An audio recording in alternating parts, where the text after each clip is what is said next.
Kathryn Kuhlman, la mujer que creía en los milagros. Cientos de personas han sido sanadas simplemente mientras estaban sentadas tranquilamente en medio de la gente, sin ninguna demostración extraordinaria. Muchas veces, ni siquiera sucede mientras se predica un sermón. Ha habido casos en que no se había cantado ni una canción. No hay demostraciones estruendosas, no hay que llamar a gritos a Dios como si Él fuera sordo, no hay exclamaciones ni alaridos. Dentro de la misma quietud de su presencia, y ha sucedido cientos de veces, en que la presencia del Espíritu Santo era tal que casi literalmente se podía escuchar el latir, el ritmo del latido de los corazones de miles de personas, al unísono. En medio de este profundo silencio una voz dice: creo en los milagros. Repentinamente, el aplauso de las miles de personas que observan a esa figura alta y esbelta surgiendo de las sombras en un vaporoso vestido blanco se vuelve ensordecedor. Ella se desliza hacia el centro de la plataforma, y comienza un nuevo culto de milagros con Kathryn Kuhlman. En su ministerio internacional, Kathryn Kuhlman sentó los fundamentos para la obra del Espíritu Santo en las vidas de incontables miles de personas en todo el mundo. Su ministerio,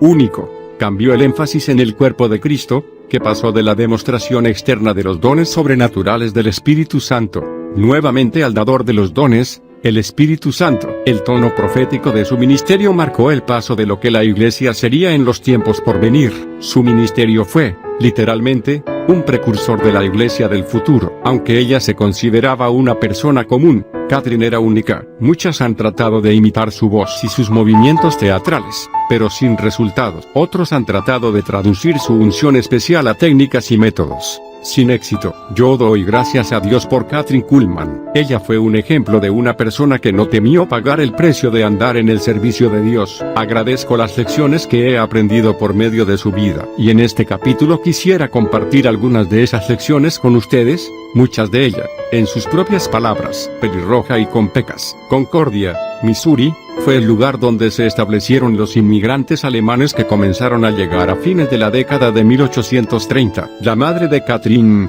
Emma Walkenhorst, se casó con Joseph Kuhlman en 1891. Según su registro de la escuela secundaria, Kathryn Johanna Kuhlman nació el 9 de mayo de 1907, en la granja familiar, aproximadamente a 8 kilómetros de Concordia. Kathryn fue llamada con los nombres de sus dos abuelas. No recibió un certificado de nacimiento, ya que los mismos solo fueron obligatorios en Missouri a partir de 1910. Cuando Kathryn tenía 2 años de edad, su padre vendió la granja de 64 hectáreas, y construyó una casa grande en la ciudad, a la que Kathryn siempre llamaría su hogar. Una amiga de su infancia describía a Kathryn de esta manera: facciones grandes, pelirroja, con pecas. No podía decirse que Kathryn fuera bella. No era femenina ni atrayente físicamente en ningún sentido de la palabra. Era más alta que las chicas de nuestra barra, 1,73 m, larguirucha y de contextura masculina, y sus pasos largos nos hacían jadear para mantenernos a su ritmo cuando caminábamos juntas. De joven,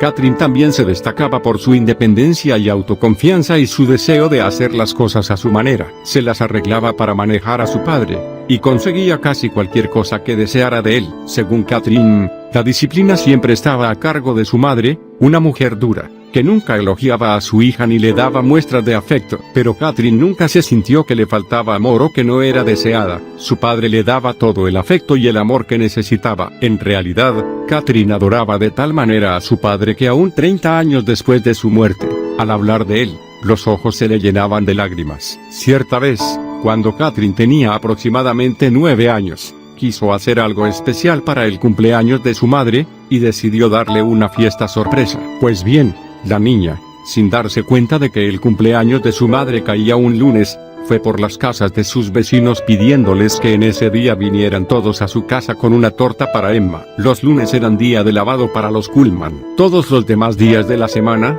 Emma Kuhlman se vestía con sus mejores ropas de pies a cabeza. Nunca se sabía cuándo podía aparecer una visita inesperada, y a ella le espantaba la idea de que alguien pudiera verla mal vestida, desarreglada. Llegó el lunes, y Emma Kuhlman estaba vestida como para lavar. Mientras trabajaba inclinada sobre la tina de agua caliente, con su cabello húmedo de sudor cayéndole sobre el rostro, su ropa húmeda y sucia, y las piernas descubiertas, sonó un golpe en la puerta. Cuando Emma abrió, vio que todos sus vecinos habían venido a saludarla, vestidos con sus mejores ropas, y allí estaba ella, fatigada y sucia por el trabajo de lavado. Con su orgullo profundamente herido, Emma prometió a Catherine, por lo bajo, que más tarde se ocuparía de ella, y lo hizo. Emma Kuhlman hizo que su hija se pusiera de pie y comiera hasta el último trozo de todas las tortas que habían traído los vecinos. El padre de Catherine le enseñó los principios comerciales. Era dueño de un establo. A su hija le encantaba ir con él cuando visitaba a sus clientes para cobrar,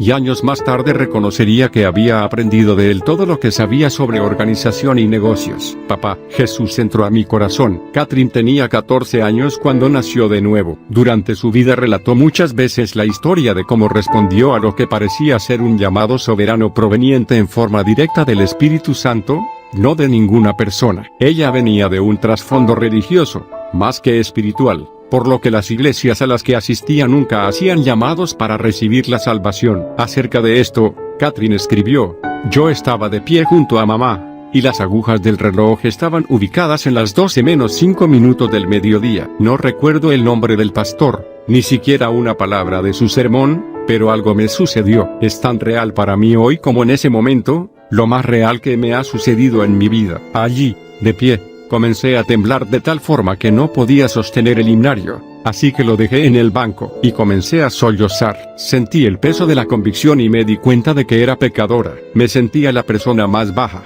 la peor del mundo entero, pero solo tenía 14 años. Hice lo único que sabía hacer. Me deslicé de donde estaba y fui hacia el primer banco, me senté allí en un rincón y lloré. Oh, cómo lloré. Me había convertido en la persona más feliz del mundo. El tremendo peso había sido levantado. Experimenté algo que nunca me abandonó. Había nacido de nuevo, y el Espíritu Santo había hecho justo lo que Jesús dijo que haría. Juan 16:8. El padre de Catherine estaba de pie en la cocina cuando ella llegó corriendo de la iglesia para compartir la buena noticia con él. Ella acostumbraba contarle todo. En sus propias palabras, se lanzó sobre él y le dijo: papá, Jesús ha entrado en mi corazón. Sin mostrar ninguna emoción, su padre solo dijo: me alegro. Catherine recordaba que nunca estuvo realmente segura de si su padre había comprendido en verdad lo que le había dicho. Finalmente, la jovencita decidió asistir a la iglesia bautista a la que iba su padre, en lugar de la metodista a la que iba su madre. Aún entonces, ya tenía ideas propias. Catherine decía que nunca estuvo segura de si su padre era nacido de nuevo. Algunas veces, en público, aseguraba que sí, pero otras veces, en privado, expresaba su frustración por no poder estar segura. Sin embargo, Catherine sabía que su padre sentía una profunda aversión por los predicadores. En realidad, según ella, los despreciaba. Si Joseph Kuhlman veía a un predicador viniendo en dirección a él por la calle, se cruzaba a la acera opuesta para no tener que hablarle. Pensaba que todos los predicadores solo buscaban dinero, y las únicas ocasiones en que asistía a la iglesia era en festividades especiales o para algún culto en que Catherine recitaba.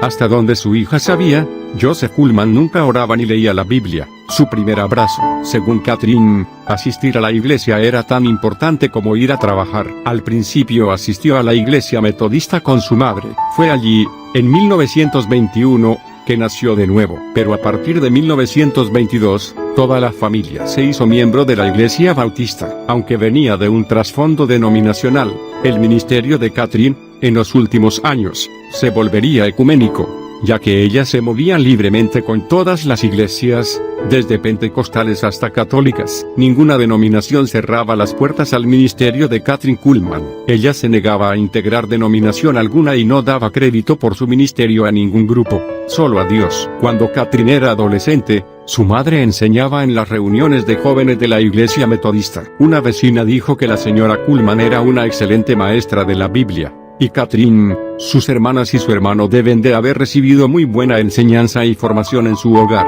La vecina también mencionó que escuchaba a alguien que tocaba el piano por las noches en la casa de los Kuhlman, y alguien que cantaba. A pesar de ser considerada una excelente maestra del grupo de jóvenes de su iglesia, aparentemente la madre de Catherine no nació de nuevo sino hasta 1935, en una de las reuniones que su hija realizó en Denver, Colorado. Catherine había invitado a su madre a la campaña. Después de terminada la primera reunión, la evangelista fue al cuarto de oración, situado detrás del púlpito, para orar por aquellos que habían respondido a la invitación. Unos pocos minutos después su madre entró en ese mismo cuarto y dijo que quería conocer a Jesús como Catherine lo conocía. Catherine, embargada por la emoción, extendió su mano posándola sobre la cabeza de su mamá. En el preciso instante en que los dedos de su hija la tocaron, la mamá comenzó a temblar y a llorar, en la misma forma en que Catherine lo había hecho a los 14 años, junto a ella, en la pequeña iglesia metodista de Concordia. Pero esta vez había algo más. Emma levantó la cabeza y comenzó a hablar,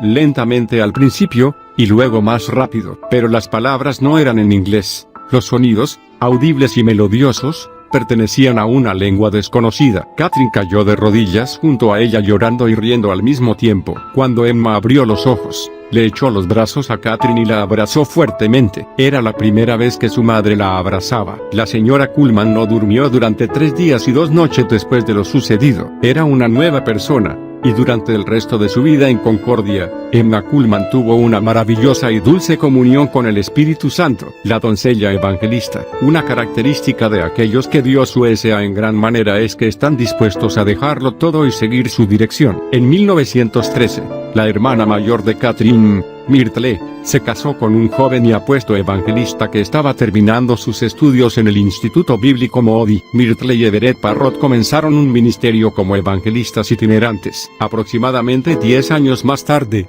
en 1924, Myrtle y Catherine persuadieron a sus padres de que la voluntad de Dios era que Catherine viajara con ellos. En ese momento, los Parrott tenían su base en Oregón. Habían conocido a un renombrado maestro y evangelista, el Dr. Charles S.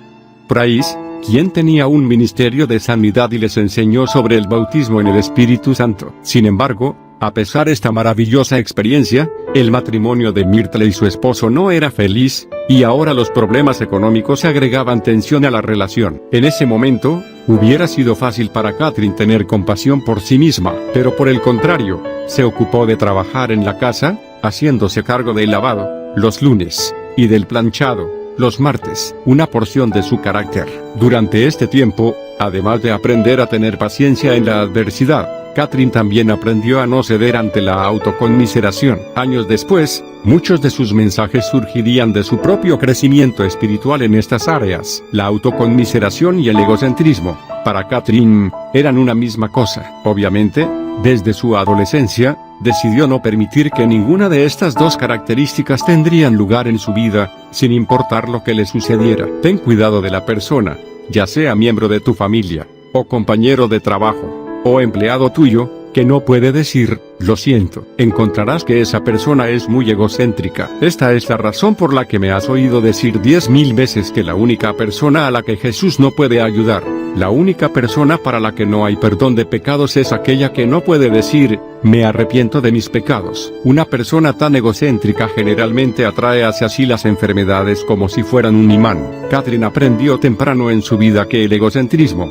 junto con los demás pecados del yo, la autoindulgencia, la compasión por sí mismo, o incluso el odio a uno mismo, hacen que una persona se juzgue o se condene a sí misma, y eso es obstáculo para la obra del Espíritu Santo en su vida. Ella siempre decía que cualquiera puede tener al Espíritu Santo obrando en su vida, si está dispuesto a pagar el precio. Nunca se paga el precio una sola vez. Es algo que comienza con un compromiso inicial y un acto de decisión de seguir a Dios cada día de tu vida. Hubo muchos momentos y lugares en que Catherine podría haber elegido no someterse a la corrección del Espíritu Santo, pero, afortunadamente para el cuerpo de Cristo en la actualidad, ella tomó las decisiones correctas y es un ejemplo que podemos seguir. No queda nada para predicar. Catherine pasó 5 años con su hermana y su cuñado, preparando lo que sería la base de su propio ministerio. Trabajaba en la casa para aliviar cualquier carga que su presencia pudiera significar, y pasaba muchas horas leyendo y estudiando la palabra. En 1928, los Parrott llegaron a Boise, Idaho. Para este entonces habían adquirido una carpa y tenían una pianista llamada Ellen Guilford, pero sus problemas maritales habían aumentado, por lo que Everett siguió hacia Dakota del Sur, mientras Myrtle, Catherine y Ellen se quedaron para tener las reuniones en Boise. Después de 2 semanas, las ofrendas ni siquiera alcanzaban para pagar el alquiler del lugar, ni el pequeño apartamento donde se alojaban, ni para comprar comida. Las 3 mujeres vivían a pan y atún. Myrtle creía que su única salida era reunirse con su esposo, pero Ellen y Catherine no veían ninguna esperanza para el futuro si continuaban viajando con los Parrott, así que, como Pablo y Bernabé en la iglesia del Nuevo Testamento, decidieron separarse. Un pastor de Boise les ofreció la posibilidad de predicar en un pequeño salón de billar que había sido reacondicionado para servir como salón de reuniones. Ese fue el comienzo del ministerio Kathryn Kuhlman. Luego de predicar en esa obra misionera, fueron hacia Pocatello, Idaho, donde Kathryn predicó en un viejo teatro de ópera. El edificio estaba muy sucio y debía ser limpiado antes que pudieran usarlo. Podemos imaginar quién hizo la limpieza, la evangelista, naturalmente. Después fueron a Twin Falls, Idaho, en medio del más crudo invierno. Allí Kathryn resbaló sobre el hielo y se rompió la pierna. Aunque el médico le había dicho que no apoyara el pie en tierra durante 2 semanas, Kathryn insistió en predicar enyesada. Ella nunca permitió que su carne interfiriera en su cumplimiento de la voluntad de Dios. Cierta vez, Kathryn dijo: desde el primer sermón que prediqué en Idaho, Zaqueo subido al árbol, y Dios sabe que si había alguien subido a un árbol, era yo. Supe solo una cosa: estaba entregada a las cosas de Dios. Jesús era real para mí. Mi corazón estaba decidido. Con gran sentido del humor, contaba que después de predicar 4 o 5 sermones, me preguntaba: ¿sobre qué más puedo predicar? No hay nada más en la Biblia. Ya agoté toda la provisión de sermones. Realmente no se me ocurre ningún otro tema sobre el que pueda predicar. Una joven fuerte durmiendo en el gallinero. Muchas veces,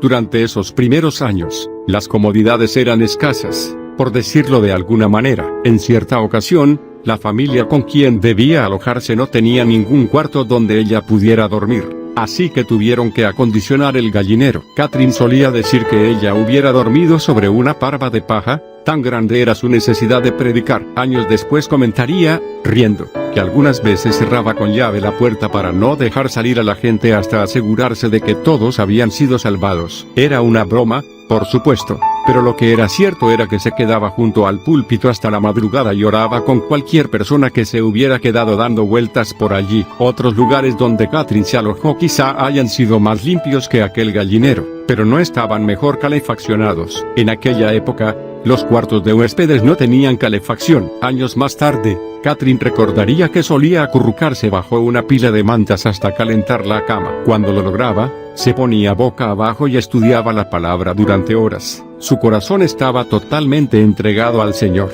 Ese fue el secreto de su ministerio. Su corazón estaba fijo en Jesús. Estaba decidida a ser fiel a Él y a no contristar al Espíritu Santo. En estos primeros años de su ministerio, podemos ver 2 características que Kathryn desarrolló: dedicación y fidelidad a Dios y a su pueblo. Kathryn creció y extendió su entendimiento espiritual a partir de ese fundamento básico de carácter que desarrolló muy tempranamente en su vida: su lealtad. ¿Qué es lo que mantiene a una persona dedicada a su llamado? La respuesta de Kathryn era su lealtad. La palabra lealtad tiene muy poco significado en la actualidad, porque se la practica muy poco. La lealtad es algo intangible, es como el amor. Solo se la puede entender al verla en acción. El amor es algo que se hace, y eso también se aplica a la lealtad. Significa fidelidad, significa compromiso, significa devoción. Mi corazón está decidido. Voy a ser leal al Señor, a cualquier costo, a cualquier precio. La lealtad es mucho más que un interés casual en alguien o algo. Es un compromiso personal. En un análisis final, significa: aquí estoy, puedes contar conmigo, no te fallaré. En otras palabras, la verdadera lealtad, para quienes son llamados al ministerio, se expresa en la decisión de no desviarse jamás del llamado de Dios, no agregar a Él, ni quitarle, solo hacerlo. Según Kathryn, cuando alguien comienza a hacer las cosas a su manera, pasa de ser leal a Dios a ser leal a sí mismo. Quiero que seas grande. Después de predicar en todo Idaho, Kathryn y Ellen fueron hacia Colorado. Luego de una campaña de 6 meses en pueblo, llegaron a Denver. Un hombre de negocios, Earle Feuitt, se había unido a ella en pueblo, como administrador del ministerio. En ese año, 1933, la depresión estaba en su punto más alto, los negocios cerraban, millones de personas quedaban sin trabajo, y las iglesias luchaban por permanecer abiertas. Kathryn era una evangelista itinerante sin ninguna organización denominacional que la apoyara, pero creía firmemente en un Dios grande, cuyos recursos no tenían límites. Ella creía que si servimos a un Dios de recursos limitados, entonces estamos sirviendo al Dios equivocado.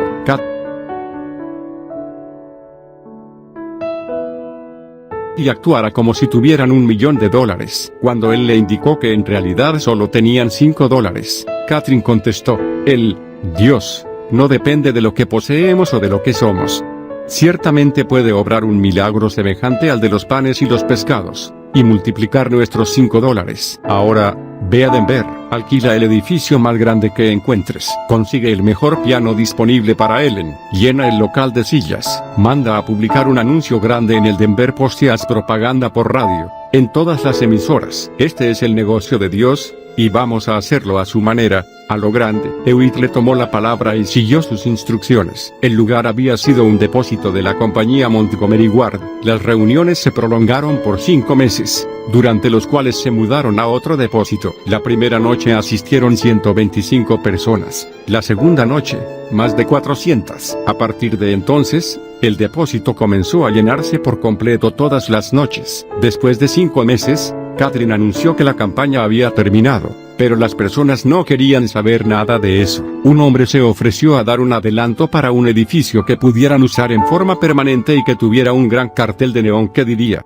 la oración cambia las cosas. La gente tenía hambre de la palabra de Dios, pero el mensaje principal de Catherine en esos años era el de salvación. Algunas veces había pastores que nacían de nuevo al responder a su invitación a recibir a Jesucristo como Salvador y Señor. El ministerio de Catherine era de fe y esperanza. Durante este tiempo, Ellen había formado un coro de 100 voces y componía gran parte de la música que cantaban. Dado que la respuesta a su ministerio era tan grande, Catherine accedió a quedarse en Denver. Todo parecía perfecto, así que comenzaron a buscar un edificio para establecerse en forma permanente. Pero entonces, repentinamente, de la nada, llegó el golpe de la tragedia. Papá se ha ido. Catherine experimentó el primer trauma real de su vida a fines de diciembre de 1934, cuando su amado padre murió en un accidente. Mucho después supo que él había caído en una calle cubierta de hielo, y lo había atropellado un auto que intentó girar para no golpearlo en medio de una tormenta de nieve. Debido a la tormenta, solo horas después un amigo pudo comunicarse con Catherine en Colorado. Al recibir la noticia de que su padre estaba al borde de la muerte, inició el viaje hacia la casa de sus padres, en medio de la tormenta, conduciendo desde Denver, cruzando el estado de Kansas hacia Missouri. Catherine decía que solo Dios sabe a qué velocidad condujo sobre esas rutas cubiertas de hielo, con una visibilidad cercana a cero. El 30 de diciembre, Catherine llegó a la ciudad de Kansas, y llamó a su casa para hacer saber a su padre que estaba a punto de llegar, pero le avisaron que él había muerto esa mañana, muy temprano. Catherine llegó a tiempo para ver a su padre en el ataúd, en el living de la casa, velado por sus seres queridos. El trauma fue casi más de lo que ella podía soportar. En ese momento sintió brotar de su interior un profundo odio por el joven que había atropellado a su padre. Yo siempre había sido una persona feliz, y papá me había ayudado a ser así. Ahora él se había ido, y en vez de ser feliz, yo batallaba contra 2 extraños que me asaltaban,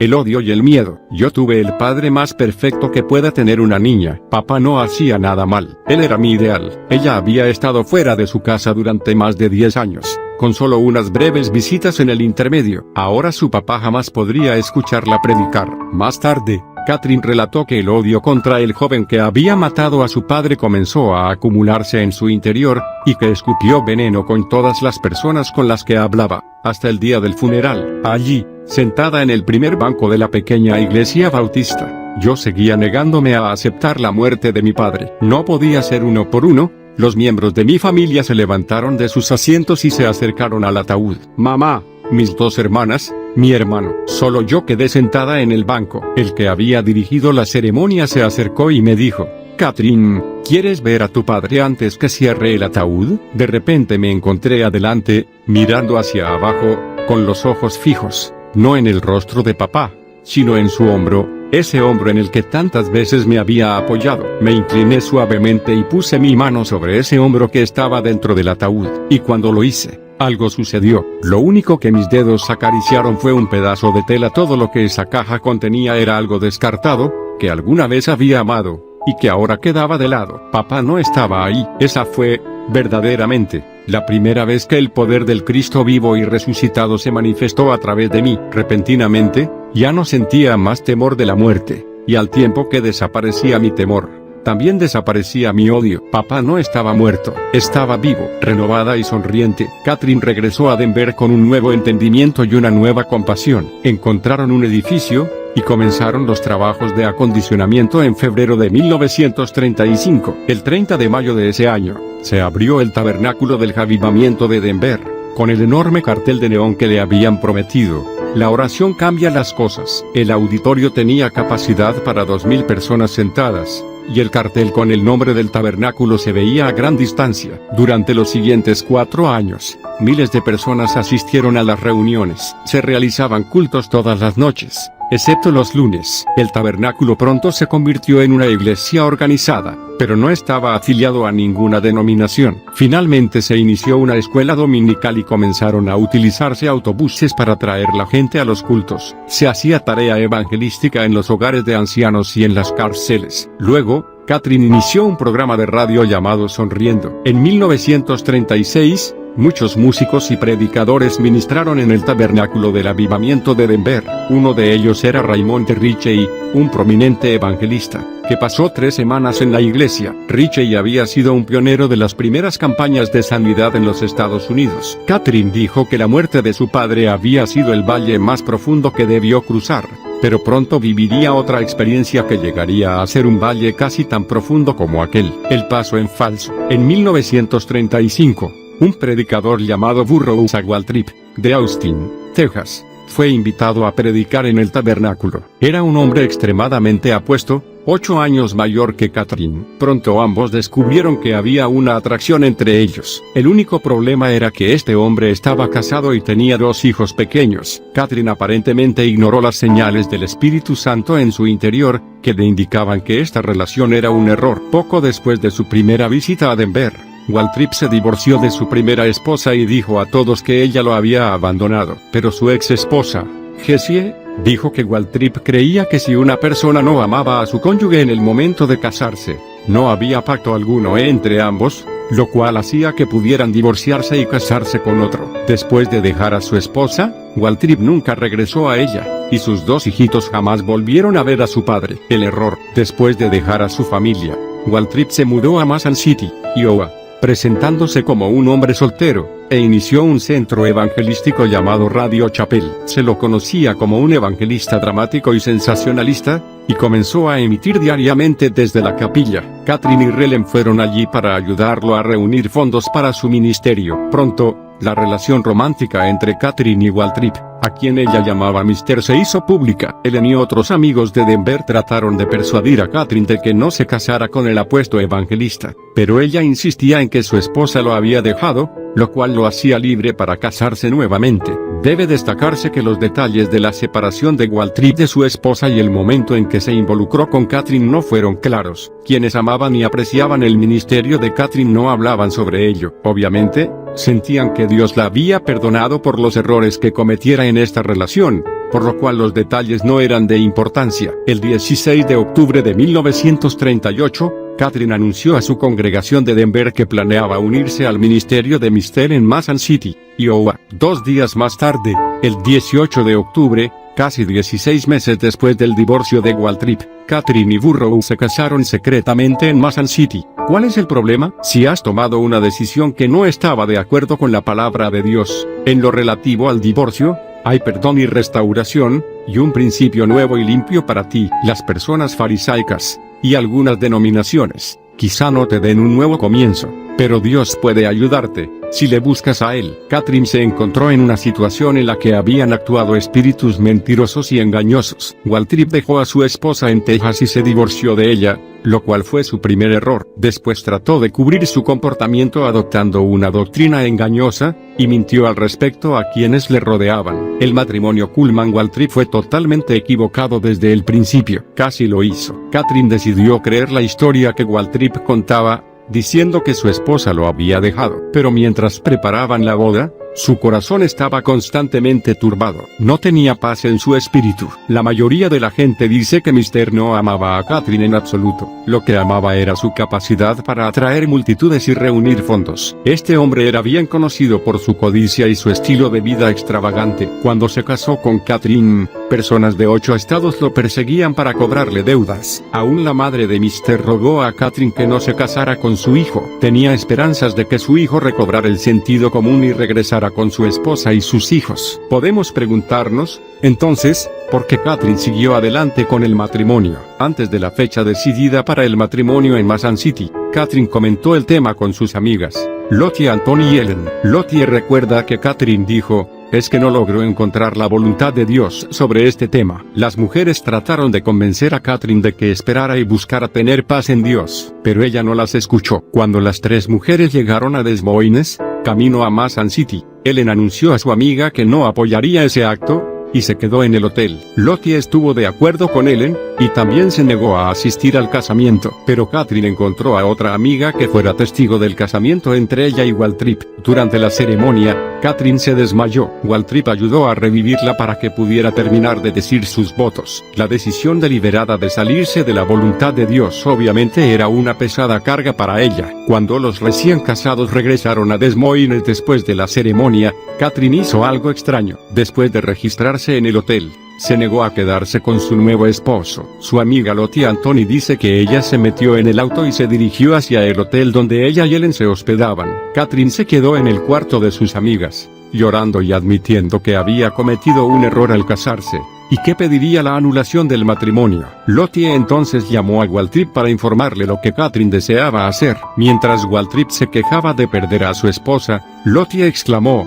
por empezar, ella nunca fue suya. Las 3 mujeres salieron de Des Moines, esperando explicar la situación a la congregación en Denver, pero la congregación no les dio ninguna oportunidad. Estaban furiosos con Katherine por tomar la situación tan a la ligera y por haberse casado en secreto. Lottie dijo que la congregación de Denver empujó a Katherine de vuelta en los brazos de Waltrip. Sueños destrozados. La obra que Katherine había construido tan diligentemente durante los 5 años anteriores se desintegró con rapidez. Hewitt compró su parte del edificio. Ellen se fue a ayudar en una pequeña obra en Denver. Las ovejas se dispersaron. Debido a su terrible error, Katherine perdió su iglesia, sus amigas más cercanas y su ministerio. Aún su relación con Dios sufrió, porque ella puso a Mr. y sus deseos por encima de su pasión por Dios. Katherine Kuhlman, la mujer que algunos habían adorado como perfecta Madonna, era, en realidad, un ser humano sujeto a tentaciones. Ella fue una gran mujer de Dios, pero lo que la hizo grande fue la decisión de actuar para recuperarse de su error. A pesar de las miradas,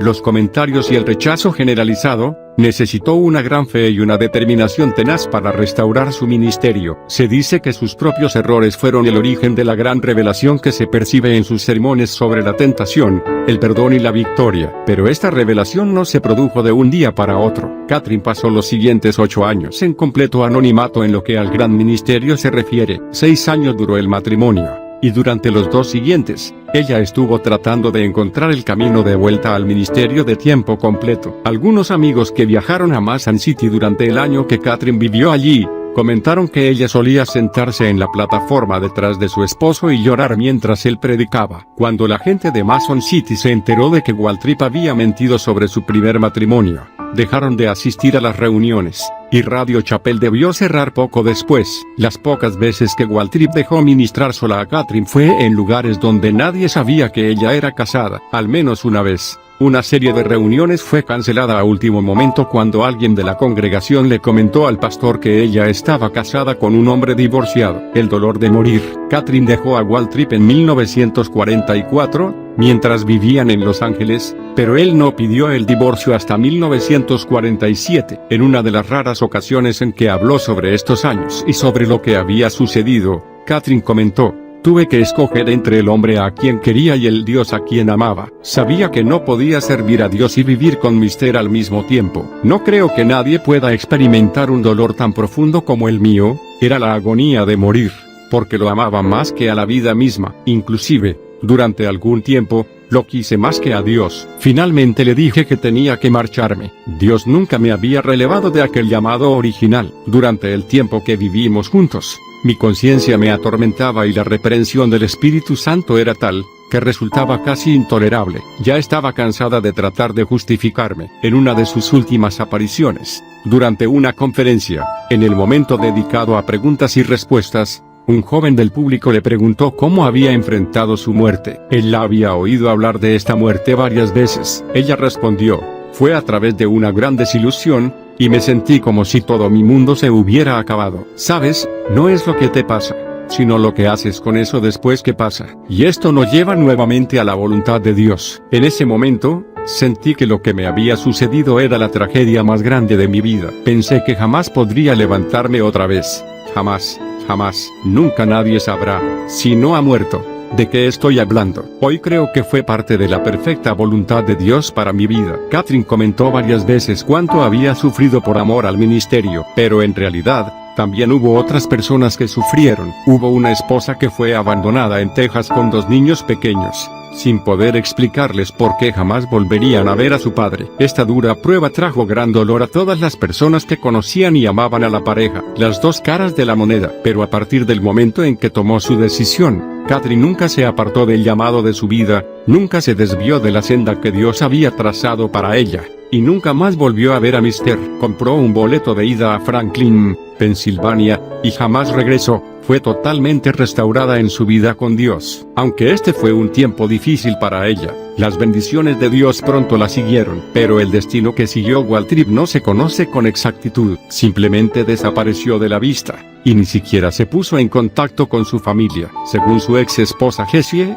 años después, su hermano, James Waltrip, descubrió, tristemente, que Burrow finalmente había muerto en una prisión de California, donde cumplía una condena por robar dinero a una mujer, fuera de la cueva. Nadie jamás supo por qué Catherine eligió Franklin para su regreso. Franklin era una ciudad ubicada en la zona de las minas de carbón de Pensilvania, colonizada por inmigrantes alemanes. Quizá Catherine se sintió como en casa allí, quizá fue porque en ese lugar la aceptaban. Cualquiera fuera la razón, funcionó. De allí pasó por los estados del centro-oeste y luego fue hacia el sur, y luego a Virginia Occidental, Virginia y las Carolinas. En algunos lugares era aceptada rápidamente, en otros, su pasado salía rápidamente a la superficie y las reuniones se cancelaban. En Georgia, un periódico se enteró de la historia de su casamiento con un hombre divorciado y la publicó. Entonces Catherine tomó nuevamente un autobús hacia Franklin. Cualquiera fuera la razón, en 1946,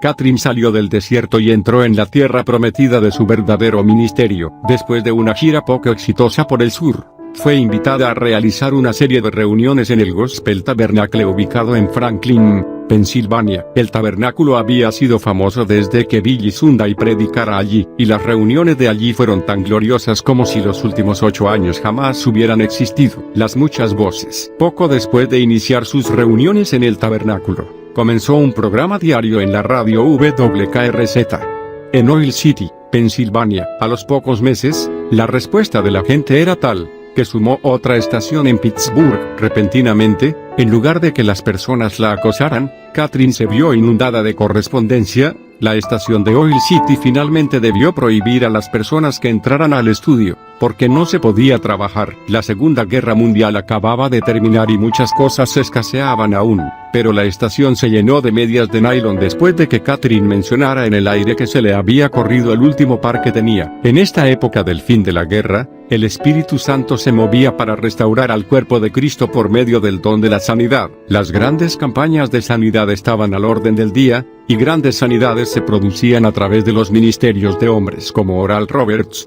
William Branham y el ya fallecido Jack Coe. Gordon Lindsay, fundador de la revista La Voz de Sanidad, y del Instituto Cristo para las Naciones, publicaba las noticias de estas grandes campañas en su revista. En ese momento Catherine aún oraba principalmente para que las personas fueran salvas, pero también comenzó a orar e imponer las manos a quienes necesitaban sanidad. Aunque no le agradaba que la consideraran una de los que sanaba por fe, comenzó a asistir a las reuniones de estos ministros, para averiguar más sobre este fenómeno de Dios. No tenía la más mínima idea de que esta área del ministerio le daría fama internacional. Después de observar las diversas campañas, Catherine salía de ellas con mayor entendimiento. Aunque siempre tuvo preguntas sin respuesta sobre la sanidad divina, estableció un patrón para su ministerio. En los comienzos de mi ministerio, me perturbaban en gran manera muchas cosas que veía que sucedían en el campo de las sanidades divinas. Me confundían muchos de los métodos que vi que se empleaban. Me disgustaban las formas poco sabias de actuar que veía,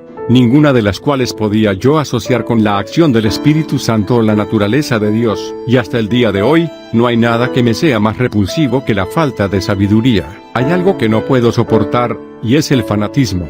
Las manifestaciones de la carne que traen reprobación sobre algo que es tan maravilloso y sagrado. Catherine continuó hablando de las cosas que había visto en estas reuniones, y que le habían hecho doler el corazón. Durante el resto de su vida, continuó exhortando a las personas a concentrarse en Jesús y en nadie más. Después de asistir a una reunión en Erie, Pensilvania, dijo: comencé a llorar. Era un llanto incontrolable. Las miradas de desesperación y decepción que vi reflejadas en aquellos rostros, cuando les indicaron que su falta de fe los apartaba de Dios, me atormentaron durante muchas semanas. ¿Era este el Dios tan misericordioso y compasivo? Abandoné la carpa llorando de indignación y levantando los ojos al cielo, exclamé: se han llevado a mi Señor y no sé dónde le han puesto. Es interesante notar que Kathryn Kuhlman decidió no asociar su ministerio con la publicación de Gordon Lindsay, La Voz de Sanidad. La publicación era la promoción preferida por los evangelistas de la sanidad de esa época, y Kathryn prefirió no ser parte de ella. Muchos de estos evangelistas eran sinceros y honestos,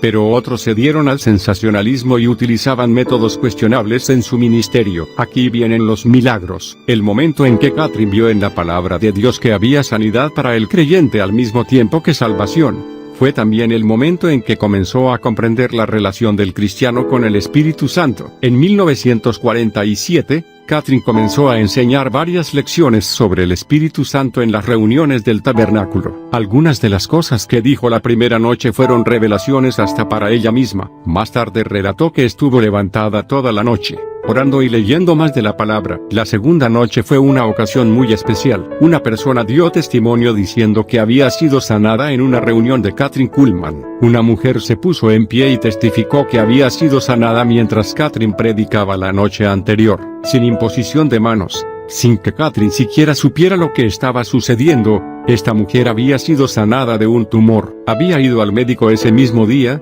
para confirmar su sanidad, antes de asistir al culto vespertino. Al domingo siguiente se produjo el segundo milagro. Un veterano de la Primera Guerra Mundial que había sido declarado legalmente ciego después de un accidente industrial recibió el 85% de la visión del ojo que tenía afectado en forma permanente, y visión completa en el otro ojo.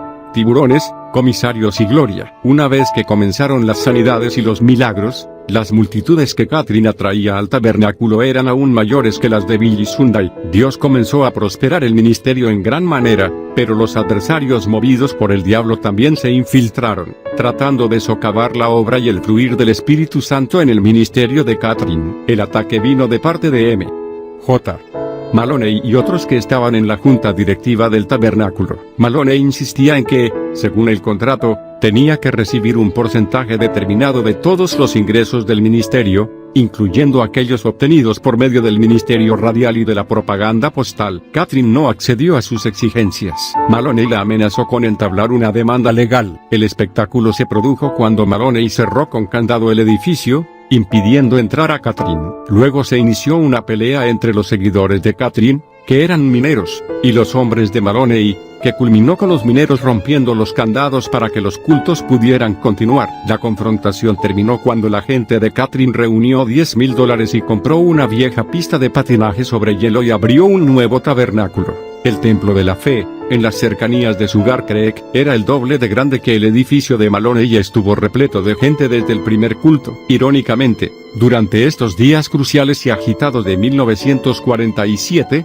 sucedió otra cosa sorprendente. Una noche, Kathryn escuchó un golpe en la puerta. Cuando abrió, se encontró con el comisario vestido en ropa de civil. Venía a decirle que Mr. había iniciado una demanda de divorcio en Nevada, y que esa mañana su oficina había recibido los papeles, en los que ella figuraba como demandada. Kathryn bajó la vista y vio los papeles en la mano del comisario. No levantó la cabeza. Comprendiendo su pena y su vergüenza, el hombre la tocó en el brazo, ya que había estado asistiendo a los cultos de Kathryn y sabía que ella había sido enviada por Dios a ese lugar. Sabiendo que las demandas de divorcio que incluían nombres de personas famosas muchas veces se entregaban a la prensa para ser publicados, el comisario se aseguró de que los papeles quedaran bien guardados para poder entregarlos personalmente. Además, el comisario aseguró a Kathryn que nadie, excepto ellos dos, sabría jamás de esa acción legal. Ella le respondió que le estaría agradecida por el resto de su vida. La bondad de este hombre evitó a Catherine un terrible dolor.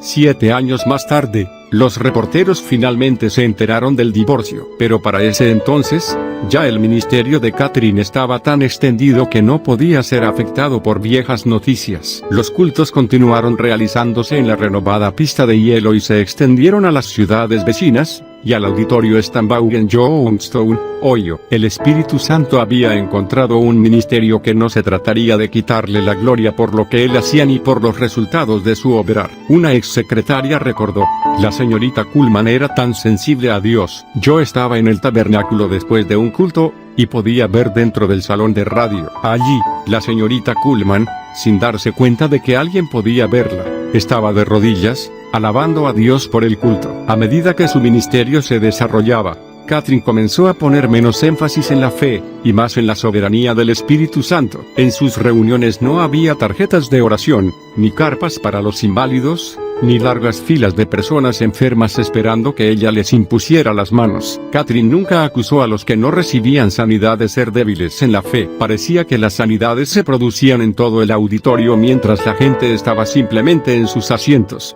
concentrados en Jesús, mirando al cielo. Y el techo se cayó. En su primera reunión en el Carnegie Hall, en Pittsburgh, el custodio le dijo que ni siquiera las estrellas de la ópera podían llenarlo, pero ella insistió en que pusieran suficientes sillas para llenar el auditorio. Fue bueno que lo hiciera, porque todas las sillas fueron ocupadas. El primer culto fue una tarde, y el salón estaba atestado de gente. Esa misma noche se realizó un nuevo culto para dar lugar a la multitud. Jimmy Miller y Charles B.B. ministraron en música en estos cultos, y continuaron ministrando con Catherine hasta el final. El ministerio radial se expandió, y para noviembre de 1950, la gente comenzó a insistir para que Catherine se mudara a Pittsburgh en forma permanente. Hasta Maggie Gardner, la mujer que se convertiría en su brazo derecho, insistió para que se mudaran. Catherine se rehusaba, queriendo ser fiel a la gente de Franklin que la había apoyado y había estado a su lado, quienes la habían aceptado y amado cuando nadie más la quería. Pero una señal del cielo finalmente convenció a Catherine de que se mudara a Pittsburgh. En respuesta a los pedidos, Catherine anunció: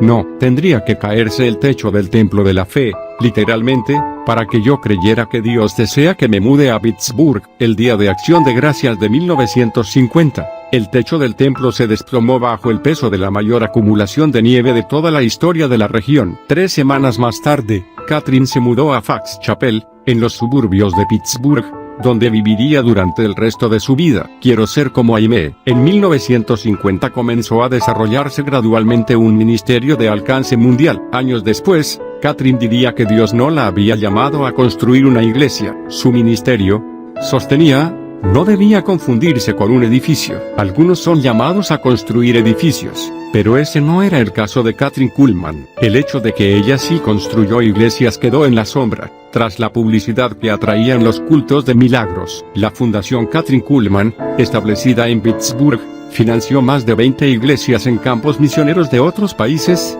pastoreados por ministros locales. Muchos la llamaban pastora, con amor y respeto, pero ella nunca fue ordenada pastora. Después de su estadía en Denver, nunca más pastoreó una iglesia. Catherine decía que ella no había sido llamada a cumplir los 5 ministerios, Efesios 4:11. Ella andaba en la sencillez de ser una sierva del Señor. Los que conformaban su círculo más íntimo dicen que Catherine anunció al comenzar su ministerio, que ella sería la próxima Aimee Semple McPherson, fundadora de la Iglesia Cuadrangular. Aimee era, sin dudas, el modelo que Catherine seguiría. Cuando la vivaz hermana construyó el Angelus Temple en Los Ángeles, Catherine estuvo presente allí en su momento de mayor popularidad. Se dice que Catherine asistió al Instituto Bíblico de Aimee, y que solía sentarse en la planta alta de su iglesia, captando cada aspecto de los ungidos mensajes y la presentación teatralizada de la hermana. A diferencia de los demás estudiantes del instituto, Catherine decidió no quedarse dentro de la denominación cuadrangular, sino que eligió un camino independiente. Es interesante que Rolf McPherson, hijo de Aimee, no recuerda que Catherine haya estudiado en su instituto. Aunque Catherine nunca conoció personalmente a Aimee, los efectos de su ministerio influyeron sobre ella. Había una gran diferencia fundamental entre ambas. Aimee enseñaba a las personas a buscar el bautismo en el Espíritu Santo, Catherine pensaba que buscarlo era forzarlo. Catherine era pentecostal, pero no hacía demasiado énfasis en ese hecho. La gente siempre la comparó con Aimee, pero fue solo 6 años después de la prematura muerte de Aimee que Catherine llegó a los titulares de todo el país. Una iglesia mediática. Los mensajes radiales de Catherine finalmente llegaron a ser escuchados en todos los Estados Unidos, y en algunos lugares del exterior, vía onda corta. Parecía que todo el país estaba ansioso por escuchar esa voz cálida y agradable que preguntaba a su audiencia al principio del programa: hola a todos. ¿Estaban esperándome? Su programa radial no era religioso ni recargado. Por el contrario, el programa hacía sentir a quienes lo escuchaban como si Kathryn Kuhlman acabara de llegar para sentarse a tomar una taza de café con ellos. Kathryn ministraba a las necesidades, preocupaciones y dolores de sus escuchas, y su aliento cambió muchas vidas. Con frecuencia emitía unas breves risitas, que hacían que la gente sintiera que habían estado hablando cara a cara con ella. Si tenía ganas de llorar, lloraba; si deseaba cantar, cantaba. Kathryn tenía la capacidad de ministrar por radio de la misma manera que lo hacía en público. No muchos podían hacerlo, pero Kathryn sí. Debido a la demanda del público, la Fundación Kathryn Kuhlman debió permitir el uso de las grabaciones de sus viejos programas a las estaciones radiales. Durante 6 años después de su muerte, durante más de 8 años antes de su muerte, su programa de televisión diario fue emitido en todo el país. En ese momento, fue en el programa de media hora de duración producido por la CBS, aunque no era emitido por esta cadena, que permaneció en el aire durante más largo tiempo. Todo tenía que hacerse a su manera. Sus reuniones pasaron del Carnegie Hall a la primera iglesia presbiteriana de Pittsburgh, y durante años, asistieron a ellas algunos de los más exclusivos eruditos de la Biblia en Pittsburgh, y durante los últimos 10 años de su vida, una vez por mes, Kathryn realizó cultos en el Auditorio Line en Los Ángeles, donde ministró a incontables miles de personas, y cientos fueron sanadas. También habló en grandes iglesias, conferencias y reuniones internacionales. Kathryn disfrutaba especialmente cuando ministraba en la Fraternidad de Hombres de Negocios del Evangelio Completo, una organización laica fundada por Demos Zakarian. Pasaron muchos años antes que Kathryn consintiera en integrar los cultos de milagros con sus otras conferencias. Sentía que los límites de una conferencia general, con su organización y sus horarios estrictos, restringirían la libertad del espíritu que era parte tan vital de sus reuniones. Si algún grupo deseaba que Kathryn hablara para ellos, debían ajustar el programa que tenían a su estilo. Ella sabía que Dios la había llamado a ministrar de determinada manera, y no habría cambios. Si parecía que no tendría libertad, o si estaban presentes personas cuestionables que podrían manchar su ministerio, cancelaba el compromiso. Algunos decían que los que estaban a cargo, no estaban a cargo cuando Kathryn estaba presente. Ella moría 1000 veces. Kathryn nunca predicó en contra de fumar o beber alcohol. No defendía estos comportamientos, pero se negaba a aislar a la gente. Tampoco le gustaba la forma en que ministraban algunos de los evangelistas de la sanidad. Le parecía que eran rudos, y no soportaba esa clase de ministerio. Ella nunca enseñó que la enfermedad fuera del diablo. Evitaba el tema, señalando, en cambio, cuán grande es Dios. Sentía que si podía hacer que los ojos de las personas se volvieran hacia Dios, entonces cada cosa ocuparía el lugar que le correspondía. A principios de su ministerio, Kathryn solía decir a las personas que abandonaran sus denominaciones. En sus últimos años, las alentaba a regresar y ser una luz y una fuerza sanadora para ellas. Se dice que la vida de Kathryn era una oración. Viajaba constantemente, por lo que no tenía sus devocionales en forma convencional, así que aprendió a hacer de cualquier lugar donde estuviera su cuarto de oración. Antes de las reuniones, Kathryn podía ser vista caminando de un lado para otro, subiendo y bajando la cabeza, con las manos elevadas hacia el cielo o unidas detrás de la espalda. Su rostro estaba cubierto de lágrimas. Parecía que estaba rogando al Señor, pidiéndole: querido Jesús, no apartes tu Santo Espíritu de mí. Aunque esta profundidad de oración parecería ser algo muy personal, para Kathryn no lo era. Muchas veces, alguien la interrumpía con una pregunta, ella contestaba, y luego regresaba a su oración, en la misma profundidad que tenía al momento de la interrupción. Oral Roberts describió su relación con el Espíritu en esta forma: era como si estuvieran hablando entre ellos, y uno no sabía nunca dónde terminaba el Espíritu Santo y comenzaba Kathryn. Era una unidad. Personas de todas clases y denominaciones asistían a sus reuniones: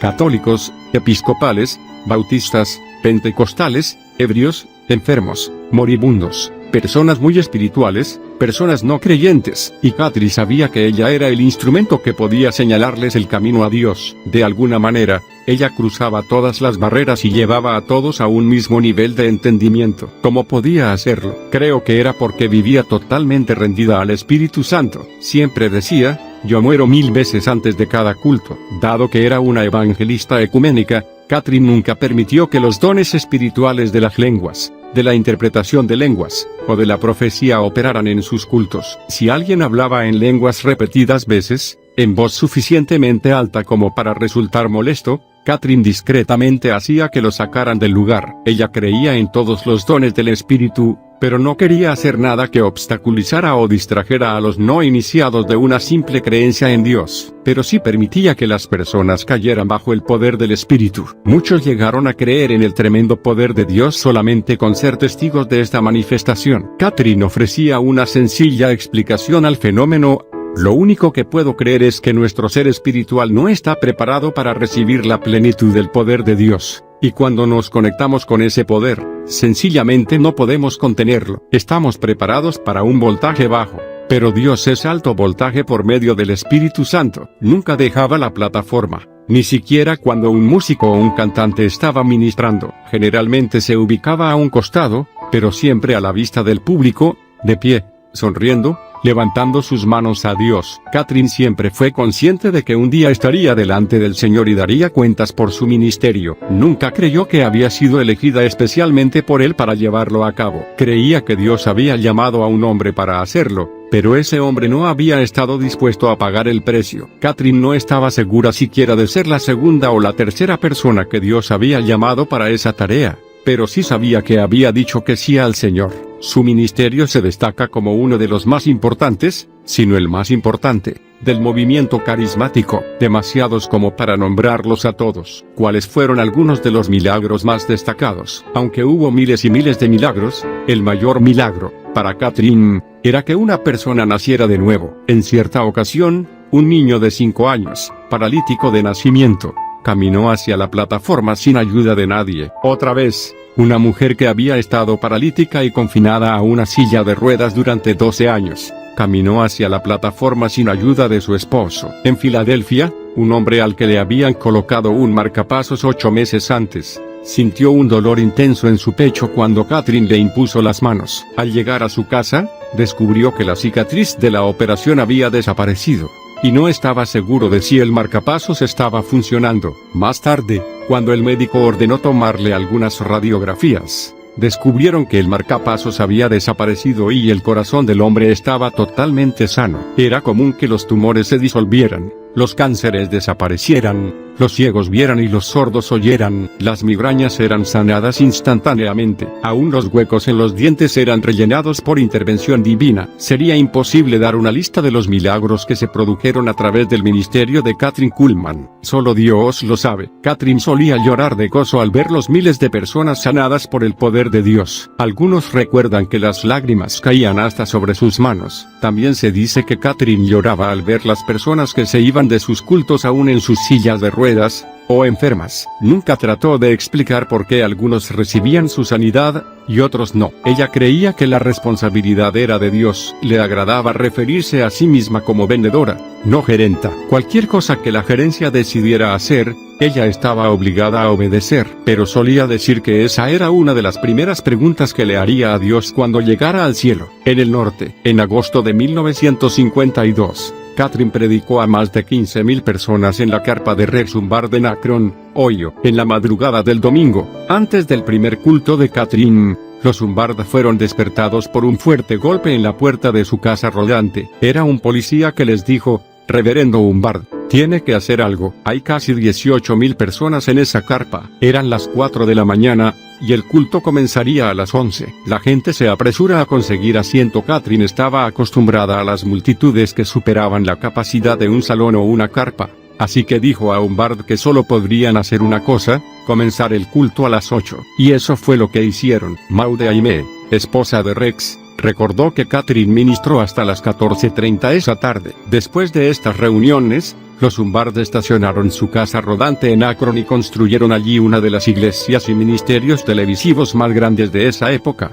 las décadas de 1960 y 1970. Kathryn y los Humbard también iniciaron así una amistad que se prolongaría por el resto de sus vidas. Aproximadamente en esta época a Kathryn le diagnosticaron un corazón agrandado con una válvula mitral defectuosa, pero ella continuó hacia adelante, dependiendo enteramente del Espíritu Santo. Brillo y estrellas fugaces. Para este entonces, Kathryn se había convertido en una celebridad en el ambiente cristiano y también en el secular. Las estrellas de cine asistían a sus reuniones. Aún la comediante Phyllis Diller recomendó uno de los libros de Kathryn a una admiradora suya que estaba mortalmente enferma. El Papa le otorgó una audiencia privada en el Vaticano, y le regaló un colgante con una paloma grabada. Las ciudades más importantes de los Estados Unidos le entregaron las llaves de la ciudad. Hasta Vietnam le entregó la medalla de honor por sus contribuciones a los que sufrían. Naturalmente, en medio de todos los honores también había ataques, algunos de los cuales Kathryn logró ignorar, pero otros la hirieron profundamente. Entre ellos se encontró la traición de su empleado Dino Katsonákis y su cuñado, Paul Bartolomeu. En resumen, Dino y su cuñado exigieron un elevado aumento de sueldo en sus contratos al descubrir que la Fundación Cullman había firmado un contrato con diversos medios. Kathryn había disfrutado mucho de la compañía de Dino. Sin duda, muchas de las personas que asistieron a sus cruzadas recuerdan la forma cariñosa en que solía presentarlo, diciendo con un ampuloso movimiento de brazos: «Aquí está, Dino». Kathryn había sacado a Katsonákis de la oscuridad y lo había lanzado a un ministerio internacional. Se decía que lo hacía vestir con las mejores ropas y lo elogiaba constantemente delante de los medios. Pero Dino aparentemente cayó bajo la influencia de su cuñado, Paul Bartolomeu. Aunque Bartolomeu había sido la persona que más ganaba del personal, quería más, y finalmente demandó a Kathryn por una suma exorbitante de dinero. Y cuando Kathryn expresó su desaprobación por la altamente publicitada relación de Dino con una joven del mundo del espectáculo secular, él se llenó de amargura y también pidió más dinero. Como consecuencia, Kathryn despidió a ambos, pero no antes que ellos hicieran muchas denuncias públicas contra ella en relación con su carácter, que fueron oídas en todo el mundo. En sus últimos años, Kathryn no pasaba mucho tiempo analizando el carácter de los integrantes de su equipo. En cambio, elegía a las personas que disfrutaba, pero muchas veces, esa relación placentera era de breve duración y provocaba muchos dolores al terminar. Es posible que sus errores al elegir a ciertos colaboradores se debieran a la fatiga física y mental. Su programa de actividades era terrible. Aunque le advirtieron que contratar a Katsonákis y Bartolomeu era un error, Kathryn los contrató y finalmente debió sufrir la situación que ya hemos relatado. Aunque seguramente hubo muchos errores de juicio, por falta de entendimiento, o errores cometidos por las personas que la rodeaban, Kathryn nunca permitió que la carne participara en ningún mover del Espíritu Santo, y jamás se llevó el crédito por nada. Kathryn siempre dio la gloria a Dios. Con el ministerio avanzando a toda máquina, las denominaciones más importantes daban crédito a Kathryn por tener la forma más pura del ministerio del Espíritu Santo en su época. No tenía planes ni motivos ocultos. Lo que uno veía en ella era lo que realmente era. Jamás simuló tener respuestas que no tenía, y siempre se preocupó de no contristar al Espíritu Santo. Kathryn fue honesta, sincera, comprometida con Dios y sometida a Él durante toda su vida. Se cae en las gradas. En 1968, ministró para Pat Robertson y su compañero de ministerio, Jim Bakker, ante más de 3.000 personas. Poco después que comenzara la reunión, una grada se rompió y cayó contra la pared. Muchos cayeron al suelo o quedaron suspendidos en el aire. La patrulla de emergencias llegó al lugar y se llevó a algunas personas heridas en camillas. La grada fue reemplazada por sillas plegables y la reunión continuó normalmente. Mientras tanto, Kathryn, que no habría notado nada de lo que había sucedido, ya iba por la mitad de su sermón. Durante 1968, viajó a Israel, Finlandia y Suecia. Fue invitada al show de Johnny Carlson, al show de Dinah Shore, y a muchos otros. Aunque era muy diplomática y era bien aceptada en medio de toda clase de personas, continuaba manifestando el poder del Espíritu Santo que había sobre su vida, aún en estos programas televisivos. Se dice que los empleados de los estudios de la CBS siempre sabían cuándo Kathryn entraba al edificio, porque la atmósfera toda del lugar cambiaba. En 1975, aunque ya estaba casi llegando a los 70 años, y su enfermedad la había debilitado, Kathryn hizo un viaje ministerial a Israel para hablar en la segunda conferencia mundial sobre el Espíritu Santo. A pesar de su edad y su enfermedad, Aún era osada en su ministerio. Catherine se había enterado de que Bob Mumford iba a predicar en esa conferencia, por lo cual amenazó con suspender su presencia allí. Dijo que las enseñanzas de Mumford sobre el discipulado eran una herejía total y que ella no participaría. Pero finalmente,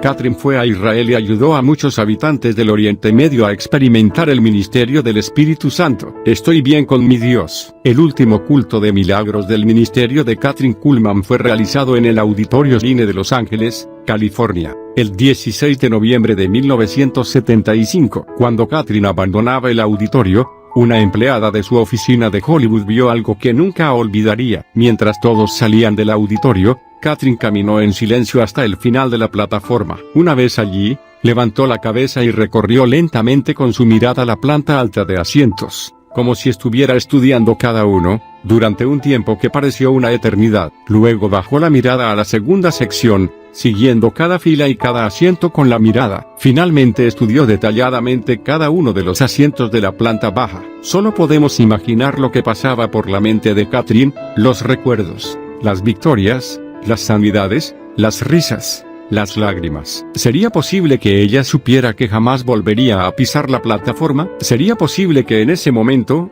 estuviera despidiéndose de su ministerio terrenal? Solo 3 semanas después de ese día de noviembre, Catherine agonizaba en el Centro Médico Egress de Tulsa, Oklahoma, después de una operación a corazón abierto. Para entonces, había dado el control total de su ministerio a Tim Wilkerson, que anteriormente había trabajado vendiendo automóviles en Tulsa. Wilkerson es el hijo de la fallecida Jeannie Wilkerson, una verdadera profetisa del Señor. Wilkerson estuvo con Catherine solamente durante 10 breves meses. Ella confiaba en él.